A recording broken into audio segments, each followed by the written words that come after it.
Ya, ¿qué tal? ¿Cómo están ustedes? Qué gusto saludarlos. Bienvenidos a Sentido Común. Esta tarde media nubosa aquí en Santiago, un poquito bochornada, con no tanto calor, pero tampoco está muy fresco. Así que, nada, esta semana corta, tan llena de noticias económicas, tan llena de, bueno, de noticias políticas también, ¿no es verdad? Hoy día es miércoles 5 de abril, don Pato, un día con tantas reverberaciones históricas Muy en nuestro importante, país. don Juan. Sí, po. Sí. El 5 de abril es, bueno, tú Un sabes abrazo de que, Maipú. sí, pues en el siglo XIX, una buena cantidad de años, hasta mediados de la década del 30, del siglo XIX, diría yo, hubo 3 feriados patrios en Chile que se celebraban simultáneamente en el año. ¿Ah? Uno de ellos era el 18 de septiembre, por supuesto, el 12 de febrero, recordando la batalla de Chacabuco, que fue un hito fundacional en la historia de Chile, en la historia de la independencia de Chile, y el 5 de abril también era feriado, que es un día como hoy, hace 205 años, ¿no es verdad? En 1818 se da esta batalla de Maipú, el abrazo de Maipú, tras la batalla entre San Martín y O'Higgins, pero la batalla, ¿no es cierto?, en la que desafortunadamente, porque había sido herido pocos días antes, el 19 de marzo, en el desastre de Cancha Rayada, O'Higgins no puede participar. Pero llega tarde, llega con el brazo en cabestrillo, mal herido, a abrazar y a decirle a San Martín, que estaba a la cabeza del Ejército Libertador, gloria al Salvador de Chile. Entonces es un día propiamente tal, diría yo, es el día después del cual, o a raíz del cual, se puede empezar a Así hablar es. propiamente tal de Chile. Y además, un elemento muy importante, esta batalla, si hubiera tenido un resultado diferente, probablemente hubiera incidido en un ritmo más acompasado, quizás con qué resultado, quizás cuándo, en el proceso de independencia de la revolución independentista en toda América Latina. Después de aquí se va al Perú y así, ¿no? Y desde el norte venía Bolívar hacia abajo. Entonces, esto fue muy relevante en términos de resultados, pero también en términos de la moral de las tropas españolas derrotadas en el combate de Maipú, que a esta hora ya estaba resuelto hace 205 años. La hostilidad de los cañonazos tipo al mediodía, ahí como a 10 kilómetros de lo que entonces, al poniente de lo que entonces era una pequeñísima ciudad de Santiago, se escuchaban los cañonazos de lo que fue esa batalla de Maipú. Así que nada, un saludo especial, un abrazo a todos los que se sienten particularmente chilenos, a los patriotas, al ejército de Chile, por supuesto, y un saludo a nuestra historia, a quienes les gusta la historia y la disfrutan. Así que nada, partir con ese saludo, marcar ese día me parece Muy de interés, importante. Pato. Y además, hoy día está el presidente Alberto Fernández reunido con Boric, pero no me vas a decir que, y a ti que te gusta la economía, que aparte de toda esa trascendencia histórica que tú describías muy bien, la reunión es para responder a una propuesta por Zoom, va a ser una reunión de presidentes de Latinoamérica, entre ellos está Bolivia, Andrés Manuel López Obrador, el presidente Alberto Fernández, que va a participar de esa cumbre para tratar el tema de la inflación, América Latina y cómo enfrentar la inflación. A mí te lo juro que me sorprende, para no decir me causa gracia, los presidentes que van a hablar de la inflación. Eso es lo que me preocupa.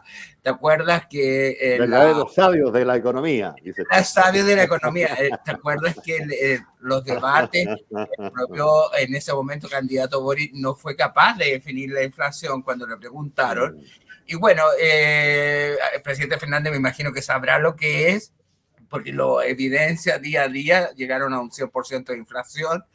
Y los otros presidentes que también se van a conectar por Zoom, muchos de ellos también están, digamos, viviendo etapas muy complejas en materia económica. Entre ellos Bolivia, el presidente Luis Arce también se va a conectar con Zoom en esta cumbre para tratar el tema inflacionario. Que fue ministro de Hacienda, Luis Arce, de Evo Morales, y que en tiempos de bonanza se autoatribuyó una serie de méritos que lo llevaron a ser un candidato viable y ganador al final de la presidencia boliviana. Una suerte Así de es. delfín.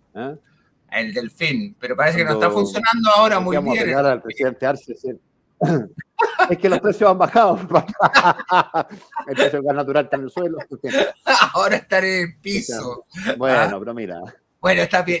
Yo reconozco que pero tienes que pero es que es cierto, porque ahora hay una pugna muy fuerte de poder, incluso entre Luis Arce y Evo Morales, por las elecciones del 2025, perdón, o que se pueden incluso adelantar. Eso es lo que se habla por la situación económica que está muy crítica. Entonces, parece que era un espejismo que se vivía en Bolivia, particularmente, de esta estabilidad económica que había logrado sorprendentemente el actual presidente, que fue ministro de Economía de...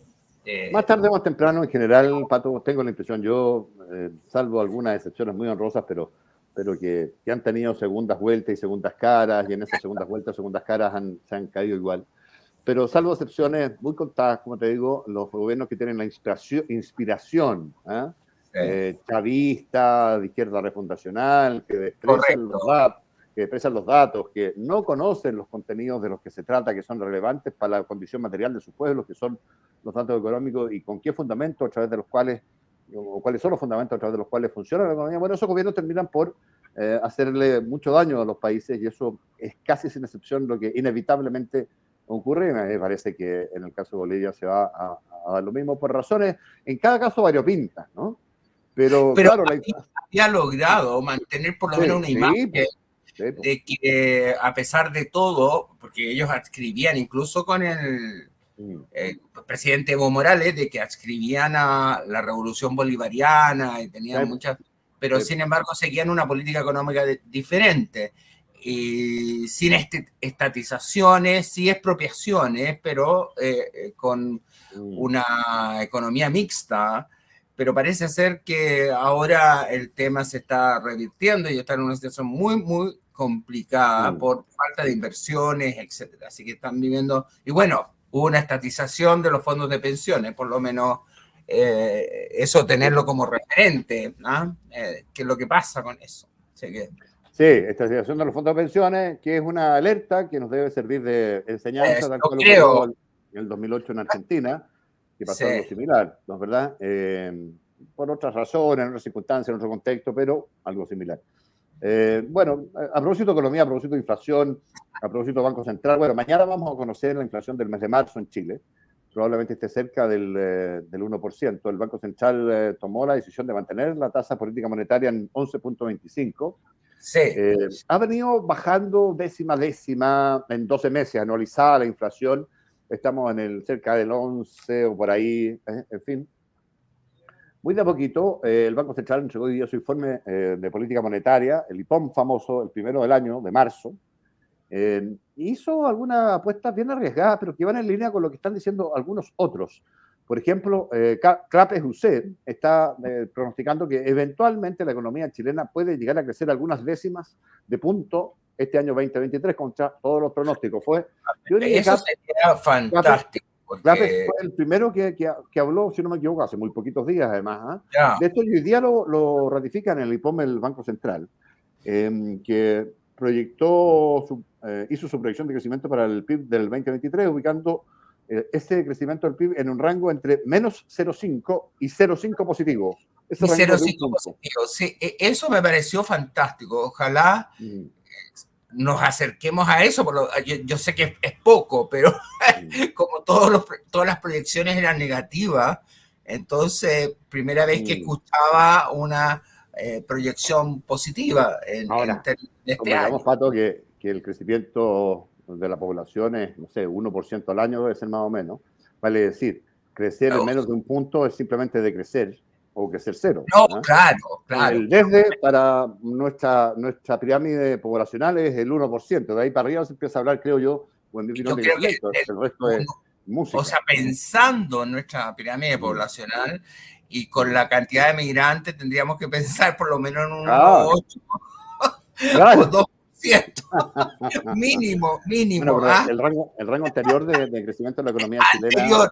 Antes de la crisis migratoria, Juan José. Oye, el rango previo estimado en el IPOM anterior del Banco Central para la economía chilena este 2023 iba de menos 1,75 a menos 0,75. Vale decir, lo movió bastante el Banco Central hacia arriba, hacia mejores proyecciones. lo que es una buena cosa, efectivamente. Ojalá resulte. Ojalá que resulte, sí. Estamos todos Ahora, ahí haciendo Pilato. Es una señal. Es una señal, Pato. Pues eso hoy día conversaba con una. Que me concretaras, que me explicaras. Si es una señal que es positiva, ¿cómo la ves tú? Es una señal, es una estimación, pero que tiene en su corazón una cuestión que la hace muy especial, que es una señal permanentemente revisable. Son 4 señales al mes, si tú quieres, por llamarlas así, 4 y POM, que se dan cada 3 meses. Y el Banco Central lo que hace siempre es revisar, cambia las circunstancias y revisa al alza o a la baja las previsiones que haya hecho en materia de inversión, de inflación, de crecimiento económico, en fin, una serie de variables. Y en esta ocasión es bastante optimista y de hecho alguna consultora internacional habla del optimismo en materia de control de la inflación, de la que está hablando el Banco Central en este informe de política monetaria también, en fin.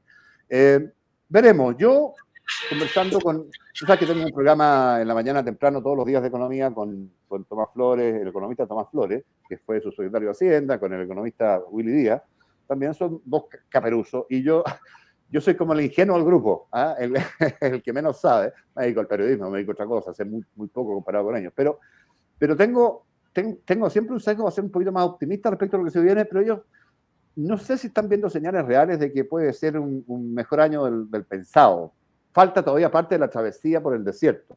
Van a venir meses todavía malos hacia adelante, bastantes meses y bastante malos. Pero el propio Banco Central como que igual diagnosticaba, estaba más de acuerdo contigo en términos de que viene esta travesía por el desierto, porque incluso el control inflacionario que puede suceder, que tú lo colocabas el otro día como en julio, agosto, parece que por ahí el inicio de baja tasa, sí. Sí, no antes. El segundo semestre. El propio ministro Marcel hablaba que a lo mejor en mayo, parece que en mayo ya no va a ser tan positivo. Así que... Espérame, que me está escribiendo aquí un amigo economista, déjame ver qué me dice, porque siempre los que saben...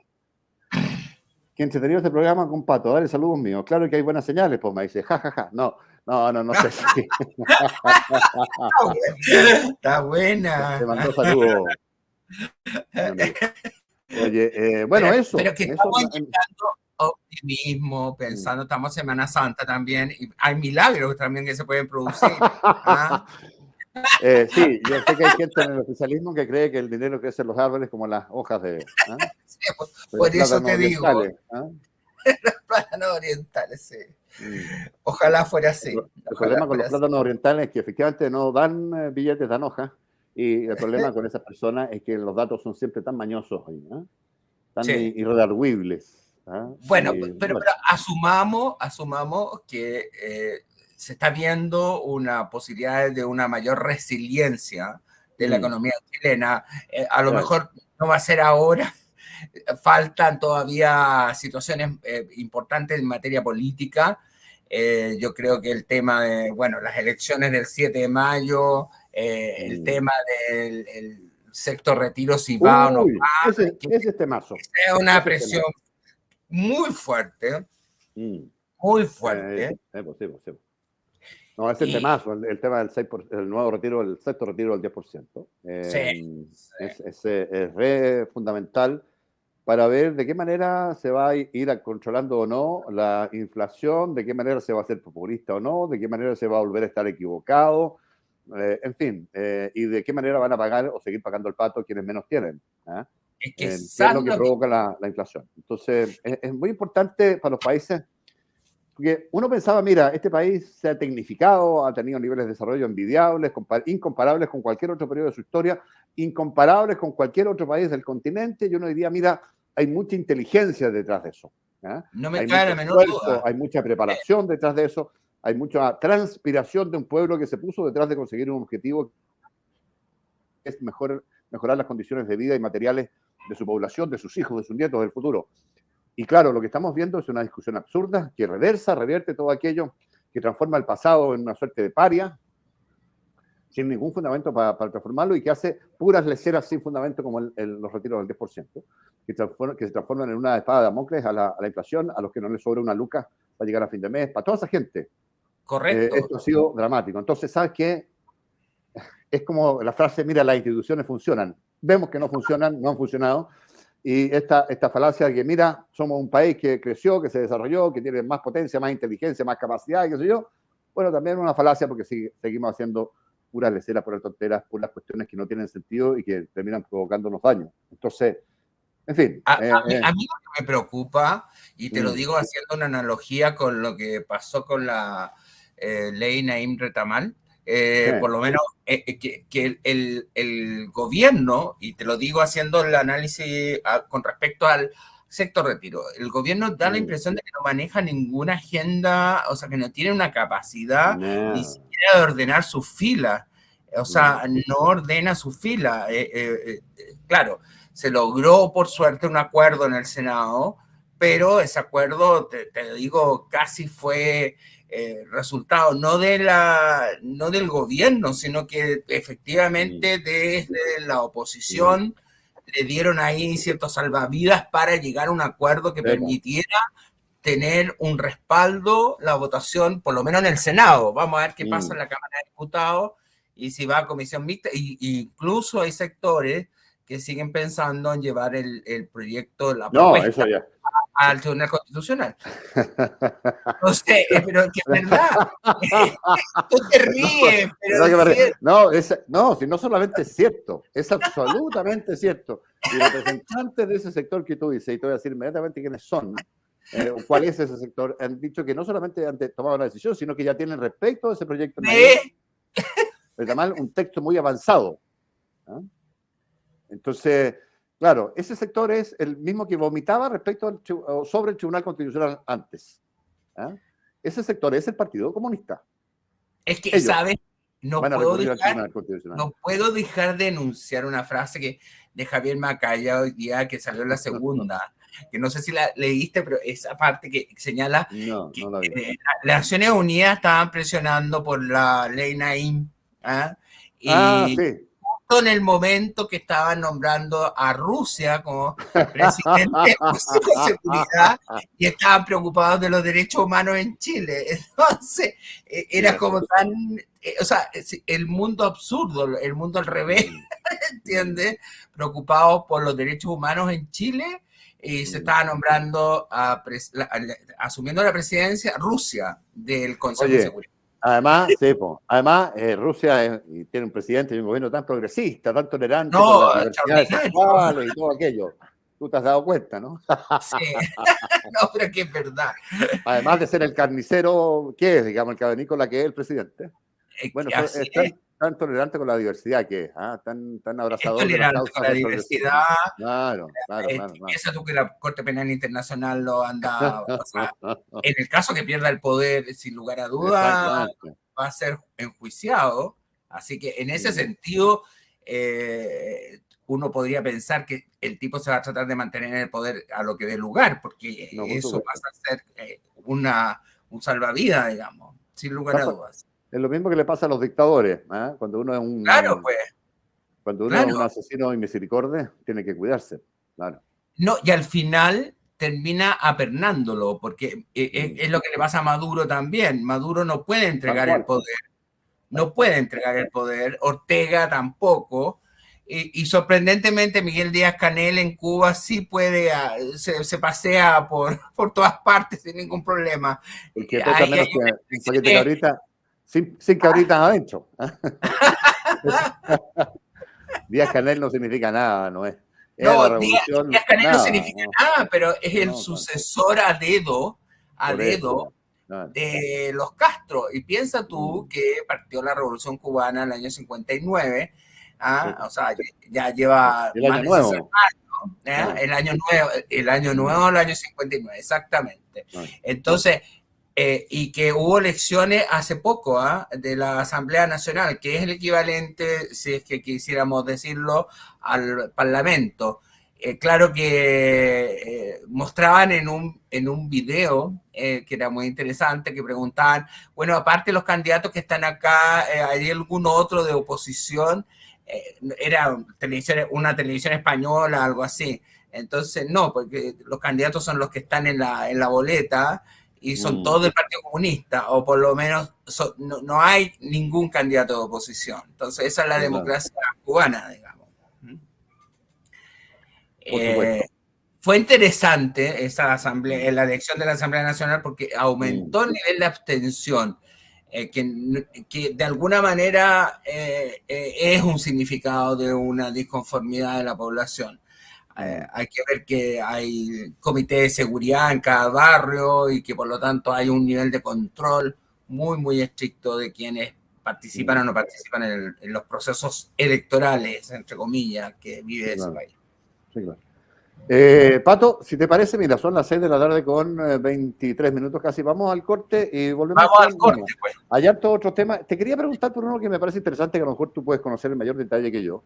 En mis tiempos de reportero, por supuesto, te estaba más encima del asunto, pero la ex canciller Urrejona. Te quiero preguntar sí, muy entretenido. De Cancillería, de la misoginia supuesta en Cancillería, de esta suerte de cofrades que hay, que se entienden entre ellos y que se conocen hace años y que manejan todo y que le hicieron, según ella, una guerra y misericordia.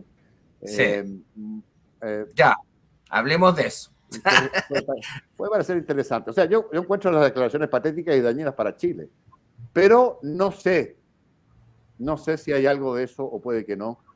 O puede que sí. Yo no sé si misoginia, porque, pero que hay un grupo, conversémoslo. Conversémoslo a la vuelta. Son, como decía, las 6:23, nos vamos al corte y regresamos en breve con más al sentido común de esta tarde, miércoles 5 de abril, en esta semana corta, que está a medio de terminar ya. Don Pato, vamos y volvemos.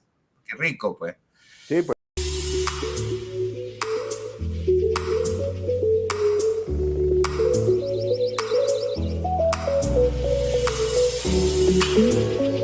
Siga con nosotros, Canal 31, lo que todos queremos ver.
En los momentos más difíciles, cuando vemos todo negro y perdemos las esperanzas, se abre una línea directa.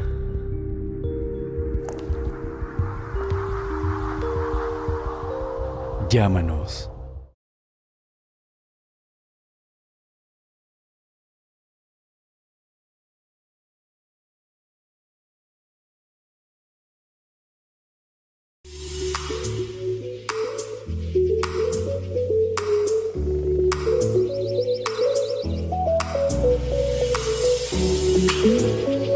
Siga con nosotros, Canal 31, lo que todos queremos ver.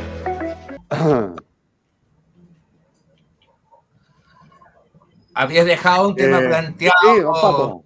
Juan José. Leyendo el diario del País, la entrevista. La ex canciller Urrejola le dio una entrevista al diario español El País. El titular dice: Antonio Urrejola, ex canciller de Chile, operó en mi contra un grupo de interés empecinado en hacerme la vida imposible, y ahí entra a la ministra hacia abajo a describir que ella cree que ocurrió con ella. En una cuestión que el canciller actual dice tiene respeto y aprecio con ella, el canciller Van Clavel. Bueno, pero ella describe una situación que es muy curiosa, respecto a la cual, para serte bien franco, no tengo datos precisos, pero sí la he escuchado decir alguna vez que hay un grupo de poder enclavado de funcionarios de larga data en Cancillería, que son los que manejan los hilos. Ahora, no sé si hay misoginia. Ella dice que a ese enclave de poder le molestaron los cambios o las modificaciones que pensaban hacer el ayornamiento de la Cancillería que pensaba hacer ella en su administración a cargo del Ministerio de Relaciones Exteriores, y que en razón de aquello operaron en su contra, inventándole cosas y una serie de otras cuestiones, no haciendo jamás, por supuesto, ni siquiera la mitad, ni un cuarto de lo que uno puede entender como un mea culpa, ¿no? ¿Cómo lo ves tú? A ver, la misoginia, sinceramente, yo creo que más que está radicada en el Ministerio de Relaciones Exteriores, estuvo Soledad Alvear como canciller y por lo menos ella fue aceptada sin ser una persona del cuadro tradicional del Ministerio de Relaciones Exteriores, ni ser su área, el área de especialidad. Y por lo tanto, y pudo desempeñarse de manera bastante bien, bastante impecable. Fue incluso la época que se firmó el acuerdo de libre comercio con Estados Unidos. Yo creo que acá, más que la misoginia, el tema era incorporar factores de alguna manera perturbadores de parte del gobierno. Como ella misma declara en esa entrevista, ella habla de que no le entendía mucho la temática esta de una política exterior feminista, que es lo que se puede estar refiriendo. Hay que entender que la política exterior chilena ha sido una política exterior de Estado y que efectivamente muchos de los incidentes que se produjeron en el periodo de Urrejola en realidad nos resultaban extraños a lo mejor a los que no estábamos siguiendo permanentemente. O sea, rara vez, ¿y para qué estamos con cosas, Juan José? Sí. Uno al que nombraban canciller generalmente era el que siempre tenía el mayor nivel de aprobación, o sea, independiente, porque la gente lo veía como reunido con grandes líderes, no caía en la contingencia, era un personaje que de alguna manera estaba siempre por encima de la coyuntura. Ahora tengo la impresión, yo, Pato, sí, respecto, déjame quedar un segundo en ese punto porque me parece muy interesante, porque más allá de la coyuntura y de lo patético que alguien puede pensar y dañino que alguien puede pensar o evaluar, que son las declaraciones de la canciller Urrejola a poquitos días de ser sacada del cargo. Sí. Además, ella tiene un juicio de realidad respecto a sí misma muy curioso. Dice que jamás, perdón, que jamás se imaginó que iba a salir cuando todo Chile sabía que ella iba a salir. Perdón, no había nadie. El único cambio seguro era ella. ¿Ah? Te lo pongo de esa manera. Hoy día me decía una señora con la que almorcé, muy inteligente, muy brillante, muy clever, decía, mira, tal es así que si no hubiera estado el caso de ella, tal vez no hubiera habido cambio de gabinete. Así es. Así es. Bueno, pero a lo que quería ir de fondo, Pato, tiene que ver con lo siguiente. Sí. Tengo la sensación yo que ha habido cierta suerte de degradación en el manejo de la política exterior de Chile, que se entendía hasta hace no tantos años como una política de Estado que era llevada adelante por el presidente de la República, cualquiera que esté fuera, pero era respaldada por todos los estamentos. Y esa degradación es otra herencia que creo yo tenemos del Frente Amplio cuando fue particularmente controversial, siendo oposición al gobierno de Sebastián Piñera respecto a la política exterior del presidente. Dejó de ser una política de Estado y pasó a ser política de trinchera cuando tradicionalmente en Chile no lo era. Yo creo que lo que hay aquí es una suerte de continuidad de aquello. Que un canciller salga diciendo las cosas que dice esta persona, la ex canciller Urrejola, me parece muy dañino para la imagen de Chile. Pero además me parece que degrada otro poco más algo que otrora nos distinguía, que nos fortalecía frente al resto del mundo en materia de negociaciones comerciales, pero además somos un país que está permanentemente amenazado por, no diría 3 hoy, 2, particularmente 1, pero 2 países que son vecinos limítrofes y que lo van a hacer per secula seculorum para el resto de la historia. Yo diría que nuestro archirrival hoy día, quien tiene respecto de Chile conductas permanentemente hostiles, es Bolivia, Perú de manera bastante secundaria, pero también muy presente. Sí. Y Argentina, yo creo que se han solucionado una buena parte de los diferendos que tuvimos o llegamos a tener en la historia. Pero tenemos 2 países ahí que están en grados distintos hoy día, con hostilidad respecto de Chile, de tal suerte que la política exterior, en razón de aquello también, era una suerte de política sacrosanta, intocada, política de Estado, llevada adelante con el respaldo de toda la clase política, de todo el espectro, llevada adelante por el presidente de la República. Y eso dejó de ocurrir. Y eso nos debilita en términos relativos en nuestra posición internacional. Estoy de acuerdo con tu diagnóstico. Estoy de acuerdo también de que se llevó a esta política de trinchera, pasó a ser una política de trinchera en el segundo gobierno de Piñera, digamos, en forma ya más clara con el tema de Venezuela. Yo creo que el propio presidente Piñera trató de asumir un liderazgo en la temática y incorporar o ser un solucionador de la temática venezolana a través del Grupo de Lima. Pero aparte de eso, yo creo que en el caso específico de la canciller Urrejola, se transformó el tema de política exterior, y a mí me sorprende, en un tema de debate nacional, porque ¿para qué estamos con cosas? Yo te insisto, piensa tú que hay cuando hablamos de una política de Estado, que por lo menos desde que transitamos a la democracia, ¿qué caracteriza esta política de Estado? Primero, una política que definida por los intereses del país. Segundo, una política de inserción en la economía global.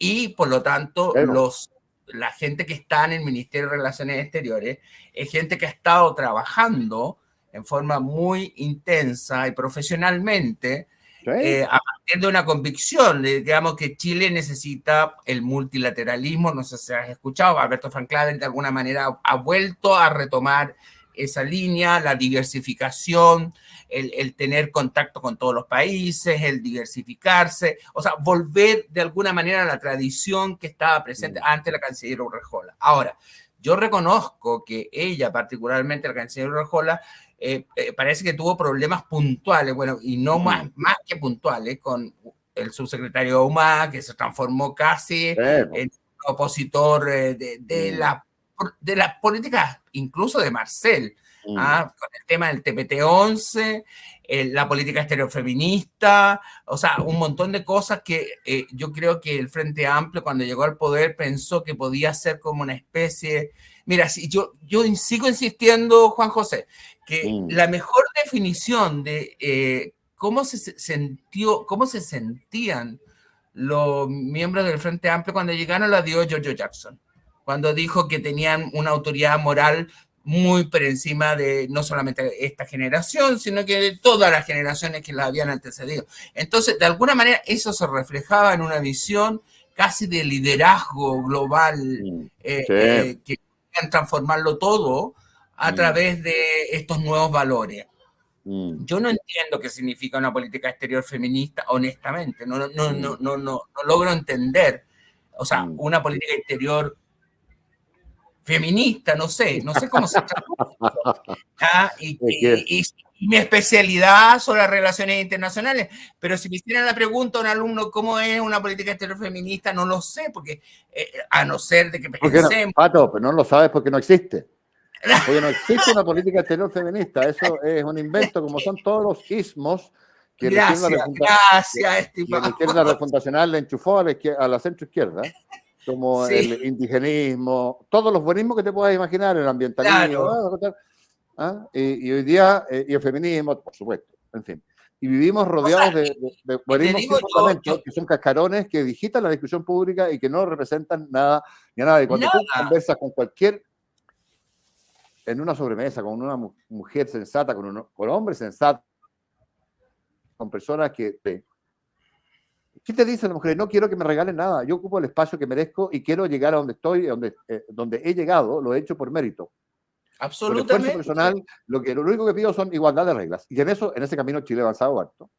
Chile ha avanzado muchísimo. Pero lo otro a mí me parece, no es que me parezca ridículo, me parece, ¿sabes qué? Pero más que decirlo yo, lo dicen las personas sin seleccionarnos, ¿verdad? Masivamente con las que uno conversa y les plantea esto. Bueno, ¿y tú qué pensáis de esto del feminismo? ¿Qué sé yo? En fin, mujeres. Y yo me he encontrado casi sin excepción con respuestas de la naturaleza que te estoy citando. Entonces, tampoco es particularmente representativo de las personas que dicen representar, como tampoco lo es la izquierda cuando hace cuestiones que en materia económica representan situaciones adversas en materia de crecimiento económico y de empleo para quienes dicen representar, que son los más vulnerables de la población. Entonces, siempre hay una desconexión, un planteamiento anómalo que desvirtúa la realidad, la acomoda, pero que al final es música, ¿no? Al final termina por ser música. Y yo agrego, Juan José, en el caso específico de la canciller Urrejola, ella tuvo dificultades de carácter personal. No, por supuesto. Y eso es evidente. Te lo digo porque, mira, yo tuve la experiencia de ser jefe del área de Relaciones Internacionales del Ministerio de Desarrollo Social. Y por lo tanto yo tenía mucho contacto con el Ministerio de Relaciones Exteriores. Y asistía a muchas reuniones. Y cuando yo escuché la grabación, que puede ser un dato anecdótico, pero no fue anecdótico, escuché la grabación de lo que y la forma como se conversaba, la forma.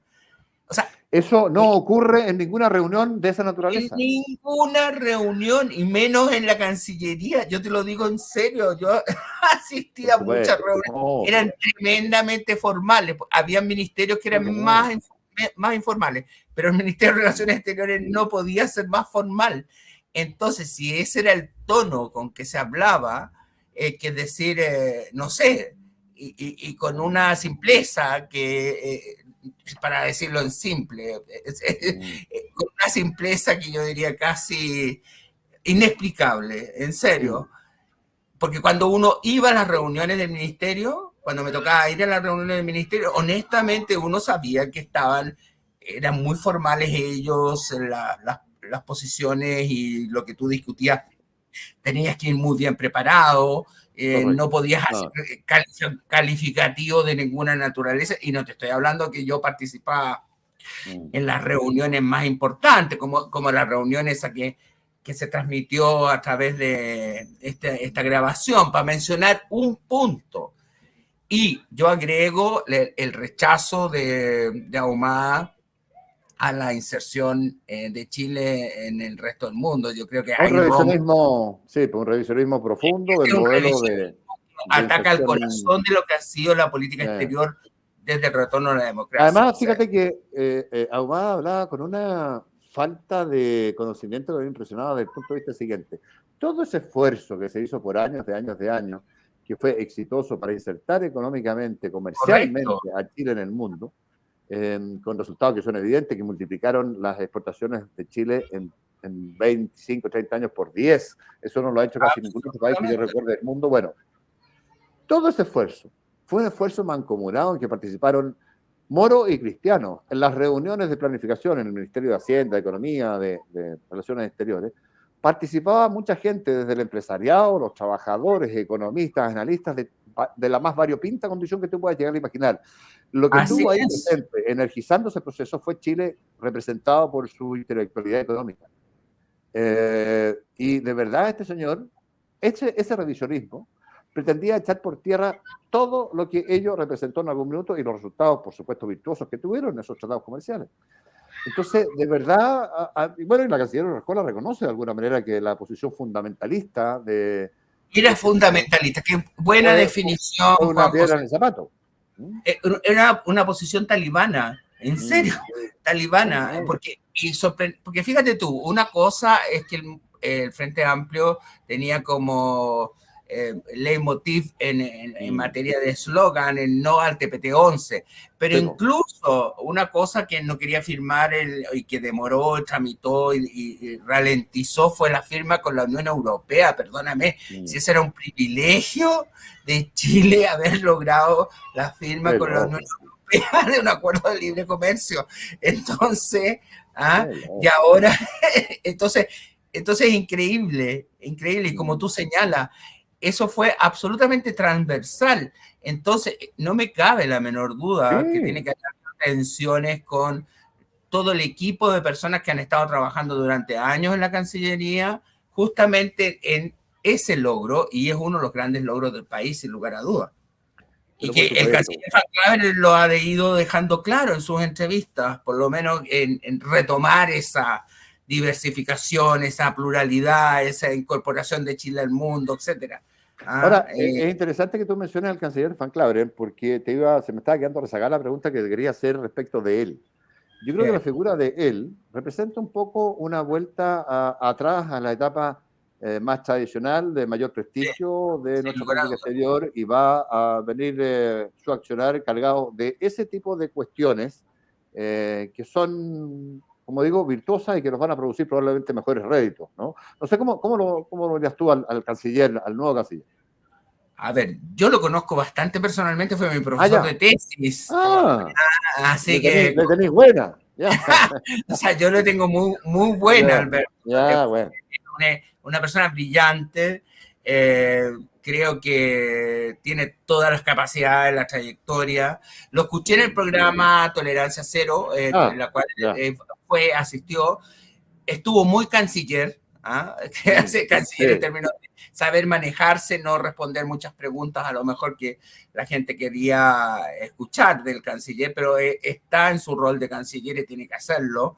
Pero como yo comparto tu diagnóstico, yo creo que él está volviendo a situar, y su sola designación involucra volver al camino que le había dado éxito a nuestra política exterior en muchos ámbitos, tanto en el ámbito económico, comercial, etcétera. Y tiene toda una trayectoria impecable. Fue subsecretario de Relaciones Exteriores con Michelle Bachelet, digamos, tiene vínculos internacionales.